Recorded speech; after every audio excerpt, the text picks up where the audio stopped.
माघ मकर गति रवि के होई, तीरथ पति ही आव सब कोई।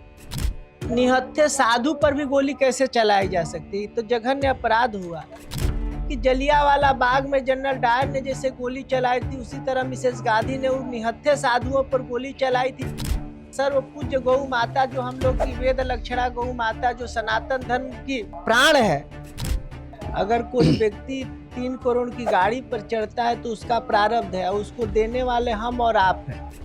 हमारा भी चश्मा जो है थोड़ा कुछ महंगा हो, अब कोई दिया है तो हम भी पहने हुए हैं, तो ये कोई बड़ी बात थोड़े है। आप IITN बाबा आए थे, एक मोनालिसा कौन वो दातुन बेचने वाली महिला वायरल हुई, तो ये सब आते रहते हैं। जैसे कुकुर मुक्ते नहीं होता है, समय समय पर आते रहते हैं। इसी तरह जिसकी सोशल मीडिया जितनी मजबूत है उतना वो बड़ा साधन है। तुलसी जस भव तव्यता तैसी मिले सहाय, आप न आए ताहि पर ताहि तहाँ ले जाए। इसी माघ मेले में आप विनय ब्रह्मचारी की चर्चा कभी सुनते हैं? और आज भी राजनीति राम के इर्द गिर्द घूम रही है। तो उस राम में देखिए इतना पावर है, सरकार भी राम के नाम पर आ रही है, सरकारें भी राम के नाम पर जान रही है। तो हम सब मिल के कहे जय सिया राम। तो प्रयागराज की पावन धरा पर एक बार फिर हर साल लगने वाला माघ मेला आयोजित हो रहा है। और क्या है कि देश और पूरे विदेश से लोग यहाँ पर आते हैं, अपनी उपस्थिति दर्ज कराते हैं और जो यहाँ के धार्मिक प्रकल्प हैं उसमें हिस्सा लेते हैं। तो इसी कड़ी में महाराज जी हमारे बीच हैं। महाराज जी, सर्वप्रथम स्वागत है हमारे YouTube चैनल पर। और सबसे हमारे YouTube चैनल की एक परंपरा रही है कि हम जब भी शुरुआत करते हैं तो सबसे पहले पूछते हैं कि कैसे हैं आप, कैसी है आपकी सेहत। तो कैसे हैं? भगवान ने जैसा रखा है वैसे ठीक रखा है। अच्छा महाराज जी, क्योंकि अब प्रयाग में हैं हम लोग, तो सबसे पहला प्रश्न वहीं से लेते हैं कि कितना महत्वपूर्ण है धर्म की दृष्टि से प्रयागराज? जैसे मंत्रिमंडल होता है जी, तो मंत्रिमंडल का एक हेड होता है, मुख्यमंत्री होता है राज्य में, प्रधानमंत्री होता है देश में, गवर्नर और राष्ट्रपति उसका पदेन अध्यक्ष होता है उस मंत्रिमंडल का। सब लोग अपना रिपोर्ट कार्ड जैसे जाके देता है कि हमने ये बजट साल भर का है, हम आपको दे रहे हैं। उसी तरह प्रयागराज महाराज इस पूरे जितने तीर्थ हैं उनके राजा हैं। तो पूरा जो तीर्थ क्षेत्र है माघ महीने में आता है और भगवान को माघ मकर गति रवि के होई, तीरथ पति ही आव सब कोई। सब लोग तीर्थराज प्रयाग में आता है और अपना रिपोर्ट कार्ड भगवान के सामने प्रस्तुत करता है कि ये काम हमने साल भर में किया है, आगे जो आदेश और निर्देश होगा वो हम लोग करेंगे। तो राजा के यहाँ सब लोग अपना नतमस्तक होता है, उसी प्रकार हम लोग अपने राजा के यहाँ आए हैं अपना रिपोर्ट कार्ड लेके, और फिर इनके निर्देश लेके विभिन्न प्रदेशों में धर्म का प्रचार प्रसार करते रहेंगे। सनातन धर्म स्थापित हो, ऐसी हम लोग की भावना रहेगी। महाराज जी, पढ़ रहा था आपके बारे में, पता लगा कि बहुत कम उम्र, मतलब बहुत कम आयु में आपने शहर छोड़ा, फिर काशी आ गए। तो ये जो इस संत जीवन की अभी प्रेरणा है, ये कैसे?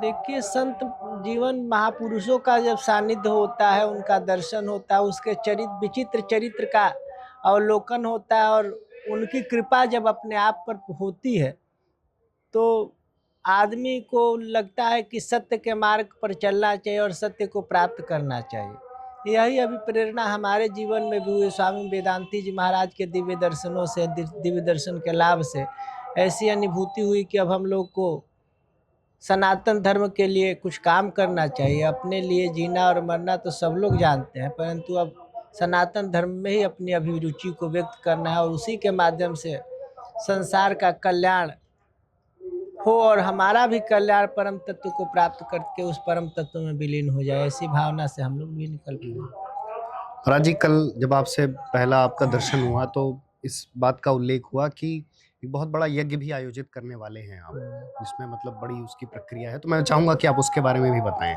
हम लोग श्री विद्या कोटि कुमकुम अर्चना महायज्ञ 19 और 20 जनवरी को करेंगे, जिसमें सहस्र महिलाओं द्वारा भगवती राजराजा श्री त्रिपुर सुंदरी को कुमकुम द्वारा पूजा किया जाएगा। उसके बाद 19 से लेके 22 तक द्रक्षासव मैंने द्रक्षा फलम से मैंने किशमिश से भगवती को हवन किया जाए, 10 लाख होम किया जाए किशमिश से। फिर देवी पंचायतन महायज्ञ होगा। भगवती के जो पांचों सनातन धर्म के पंचदेव उपासक हम लोग हैं, पांचों देवताओं की पूजा होगी, तत्पश्चात यज्ञ का विसर्जन होगा। महाराज जी एक तारीख है और मेरी निजी जिज्ञासा है उस तारीख को लेकर। 7 नवंबर 1966 इंदिरा गांधी की सरकार और गौरक्षकों पर प्रशासन द्वारा, शासन द्वारा गोलियां चलाई जाती हैं। तो और आप इस जीवन में हैं कि आप लोगों की राय इस मुद्दे पर महत्वपूर्ण हो जाती है। तो कितना गलत, अगर वो बात अनुचित थी तो कितनी अनुचित थी? देखिए, अब अनुचित जो होता है, अब कितना अनुचित हो जाता है यह प्रश्न कहाँ तक सार्थक है हम नहीं जानते हैं। परंतु अनुचित अगर थोड़ा हो या उसमें कोई मापदंड नहीं, अनुचित माने सर्वथा अनुचित हो जाता है और निंदा माने सर्वथा निंदनीय हो जाता है। आप ये बताइए, जब भारत सरकार के संविधान में ये कहीं निहित नहीं है कि निहत्थों पर गोली चलाई जा सकती है, तो निहत्थे साधु पर भी गोली कैसे चलाई जा सकती है? तो जघन्य अपराध हुआ। दूसरी बात कि जलियांवाला बाग में जनरल डायर ने जैसे गोली चलाई थी, उसी तरह मिसेस गांधी ने उन निहत्थे साधुओं पर गोली चलाई थी जो शांतिपूर्वक प्रदर्शन करते हुए यह मांग कर रहे थे कि गो रक्षा प्रतिबंधित हो। हम भारत देश सनातनी के देश में रहते हैं, जाति आधार पर, धर्म के आधार पर विभाजन हुआ है। उस विभाजन के प्रारूप में हम लोग पाकिस्तान और हिंदुस्तान को देख रहे हैं। अगर उस हिंदुस्तान में सर्व पूज्य गौ माता, जो हम लोग की वेद लक्षणा गौ माता, जो सनातन धर्म की प्राण है, उसके रक्षा है, तो अगर साधु प्रयास करते हैं, मांग करते हैं, प्रदर्शन करते हैं, सरकार से अनुरोध करते हैं, उन पर गोली चलाई जाए, अब बताइए कहाँ तक सार्थक और उचित होता है? तो हम लोग इसकी निंदा करते हैं और निंदा ही नहीं है, सर्वथा जैसे जलियांवाला बाग कांड को भुलाया नहीं जा सकता है, उसी तरह 7 नवंबर 1966 वाले घटना को भुलाया नहीं जा सकता है। महाराज जी, जिस स्थान से, जिस नगर से आपका संत जीवन आरंभ हुआ, काशी, वहाँ इस समय नए निर्माण कार्यों के लिए कुछ पुराने जो आकृतियां हैं, जो कुछ पुरानी चीजें हैं, उन्हें तोड़ा गया, थोड़ा बहुत विध्वंस किया गया, ऐसा कहा जा सकता है। तो इस निर्माण की जो ये कड़ी है, इसे आप किस तरह देखते हैं? कितना सही मानते हैं या कितना गलत मानते हैं? देखिए, जो भी प्राचीन परंपरा, काशी मंदिरों का शहर है, उसमें हर गली में कुछ प्राचीनता दिखाई देती है, प्राचीन होते हैं। परंतु जब नया कोई प्रारूप अगर आप प्रस्तुत करेंगे तो कुछ ना कुछ तो हटाना पड़ता है। अब इसमें शास्त्रीय पक्ष कितना सही है, व्यवहारिक पक्ष कितना सही है, ये हम नहीं जानते हैं। परंतु अभी जो प्रारूप देखने को मिलता है विश्वनाथ जी को, तो अच्छे ही लग रहा है। महाराज जी, एक समसामयिक प्रश्न कर लेते हैं। जब संत शब्द आता है, और जो जैसी हमारी सनातन परंपरा रही है, तो बड़ा एक आदर्श शब्द है और इसके इर्द गिर्द मतलब कोई ऐसी मटेरियलिस्टिक चीजें नहीं नजर आती। लेकिन जब संत परंपरा से आने वाले लोग 3 करोड़ की गाड़ी से चलते हैं, तो बड़ा मतलब वैचारिक रूप से विवाद की स्थिति उत्पन्न हो जाती है। तो ये ठीक है? मतलब इस पर आपकी क्या राय है? देखिए, हर लोगों का अपना अपना प्रारब्ध होता है। अगर कोई व्यक्ति 3 करोड़ की गाड़ी पर चढ़ता है तो उसका प्रारब्ध है, उसको देने वाले हम और आप हैं। आप पत्रकार हैं, अगर कोई आपको आके गिफ्ट करे कि नहीं आप हमारे साथ हमारी गाड़ी पर चलिए, बढ़िया चश्मा पहनिए, बढ़िया घड़ी पहनेंगे, तो गिफ्ट कोई देगा तो कोई फेंकेगा तो नहीं, लेके अपना रखबे करेगा। उसी तरह साधु व्यापार नहीं न करता है और चोरी भी नहीं करता है, उसको देने वाले उसके भगत है। देखिए, सोने का सिंहासन भी किसी को कोई देता है तो वह उस पर बैठ जाता है, किसी को गाड़ी देता है उस पर बैठ जाता है, तो उसमें कोई बड़ी बात नहीं है। बहुत ऐसे महात्मा इस भारत भूमि में घूम रहे हैं कि धन विधि आदि से संपन्न है। कलयुग में कहा तपस्वी धनवंत दरिद्र गृह, तपस्वी महात्माओं के पास बहुत धन होगा। तो इससे ये थोड़े हो जाता है कि हमारा भी चश्मा जो है थोड़ा कुछ महंगा होगा, तो फिर अब कोई दिया है तो हम भी पहने हुए हैं, तो ये कोई बड़ी बात थोड़े है। आप भी पत्रकार हैं। अब कहिए कि पत्रकार पैदल चलेगा, अगर पैदल चलेगा तो कहाँ तक पहुँच पाएगा। कहिए कि साधु वाहन का उपयोग न करे, जहाज का नहीं, तो पहले अब आदि शंकराचार्य जैसा लोगों में तपोबल तो है नहीं कि पैदल और आकाश मार्ग से उड़ सकते हैं, परंतु समय को देखते हुए सब ठीक है। समय को देखते हुए सब ठीक है। ठीक है। महाराज जी, आजकल सोशल मीडिया का दौर है, आभासी संसार का युग है ये। इसमें कथावाचक बड़े वायरल होते हैं, और फिर क्या है कि धर्म को लेकर फिर अलग अलग व्याख्याएं शुरू होती हैं, चर्चा शुरू होती है। अंग्रेजी का बड़ा प्यारा शब्द है कि बज़ क्रिएट होता है। तो ये जो नया दौर आया है कथावाचन का, इस पर आपकी क्या राय है? आपका क्या नाम है? विभव देव शुक्ला। आप यूट्यूब चलाते हैं? जी। जब से आप लोग का दौर आया है तो पिछले पूरे कुंभ में बहुत लोग चर्चा हुए, परंतु एक IITN बाबा आए थे। अब IITN बाबा कहीं दिखाई दे रहे हैं? नहीं। एक मोनालिसा कौन, दातुन बेचने वाली महिला वायरल हुई थी। एक रानू मंडल जो गाना गाई थी, नहीं, लता मंगेशकर का कॉपी की थी आवाज में। वो एक बैग इतना बूम हुई कि वो फुटपाथ पर से ले गया है। हिमेश रेशमिया का नाम है जो गायक, वो ले गया, उसको ब्यूटी पार्लर करके उसका चेहरा मोड़ा सब बदल के लगा कि सबसे बड़ी गायकार उसको बना देगा। अभी 4-5 दिन पहले हम अपने न्यूज हंट पे देख रहे थे कि फिर वहीं पहुंच गई है, वही फटा पुराना स्वरूप उसका आ गया। IITN बाबा का पता नहीं है, और उनका क्या नाम है, मोनालिसा कहीं दिखाई नहीं दे रही है, नहीं दिखाई दे रही ना।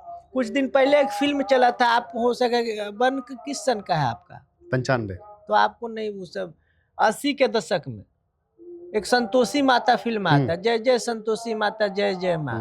वो 8 लड़कों को, सर घर में सब लोग दुर्गा सप्तशती छोड़ के संतोषी माता का पूजा करता, 8 लड़कों को बुलाता, खटाई नहीं खाना। फिल्म पर ही देवी बन गई हर जगह। आज कोई संतोषी माता का व्रत करता है? तो ये सब आते रहते हैं, जैसे कुकुर मुत्ते नहीं होता है, समय समय पर आते रहते हैं। इसी तरह अब तो आपका जमाना है। देखिए बड़े बड़े महात्मा जो आज के 2-4 महात्मा हैं, कूद कर हम पैसा नहीं छूते हैं, विरक्ति की इतनी चरमोत्कर्ष बात बताएंगे जैसे हिमालय में रहते हो। और उनका कैमरा देख लीजिए, करोड़ों का कैमरा, उनके साथ चलने वाले रील बनाने वाले यूट्यूब, क्या कहते हैं, लैपटॉप वगैरह, बड़ी बड़ी लग्जरियस गाड़ी पर चलते हैं। तो और कहते हैं कि नहीं, हाँ भाई, हम तो कहे ना कि भाई हमारा चश्मा मांगा है तो कोई हमको दिया होगा, चाहे हम किसी के सहयोग से चल रहे हैं। विरक्ति की बात बताएंगे जरूर, परंतु अनुरक्ति कितनी बड़ी है, आप उस पर एक बार विचार करेंगे तो दिमाग में हमको लगता है कि ब्रेन हेमरेज के अलावा कुछ बचबे नहीं करेगा। तो चलता रहता है। आज के युग में यही ज्यादा है, जो जिस पर थोड़ा 10-20-50 यूट्यूब रील वोल बनने कटने लगे। जिसकी सोशल मीडिया जितनी मजबूत है उतना वो बड़ा साधु है, उतना बड़ा समाज सेवी हो जाता है। महाराज जी, जैसे जो आम जनमानस है, भीड़ है, जनता है, जो प्रज्ञा और ब्रह्म नहीं समझते, तो ऐसे लोग जो वाकई संत हैं और जो संत बनने के मतलब ऐसा अभिनय करते हैं कि वो संत हैं, तो उनमें अंतर कैसे करें? क्योंकि बहुत लोग धर्म के मार्ग पर चलना चाहते हैं, पर अक्सर ऐसा देखा जाता है कि चल नहीं पाते। तुलसी जस भव तब्यता तैसी मिले सहाय, आप न आए ताहि पर ताहि तहाँ ले जाए। इसी माघ मेले में आप विनय ब्रह्मचारी की चर्चा कभी सुनते हैं? हर साल आते हैं, पैदल आते हैं, पैदल चलते हैं, घूमते रहते हैं, महाविरक्त। उनसे बढ़िया विद्वान, उनसे बढ़िया विरक्त संत इस मेले में दिखाई नहीं देता, इसलिए कि आप लोग उसके पीछे नहीं है। और ढूंढने वाले उनके भगत ऐसे हैं कि 100-100 150 से उनको खोजते चलते हैं कि कहाँ है मेले में, हम कुछ उनको खिला दें। इसी मेले में बात कर रहे हैं। और इसी मेले में आपने 3 करोड़ की गाड़ी की चर्चा की, सब लोग हैं। तो तपस्वी जो होता है वो तपस्वी को खोज लेता है, और जो सामाजिक लोग हैं उस तरह के लोगों को खोज लेता है। ये सब यही मिला है। ये मेला कितने किलोमीटर में? 5 किलोमीटर में होगा, 5-6 किलोमीटर, 10 किलोमीटर में होगा। ये 10 किलोमीटर में पूरे संसार को आप देख सकते हैं।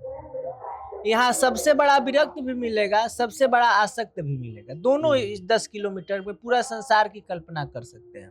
बड़ा उद्योगपति में मिलेगा सबसे ज्यादा रंग। इसी माघ मेले में हम देखते हैं कि रोटियों को, पूड़ियों को सुखाते हैं लोग धूप में, अभी किनारे किनारे, और उसको लेके बाद में भिगा भिगा खाते हैं।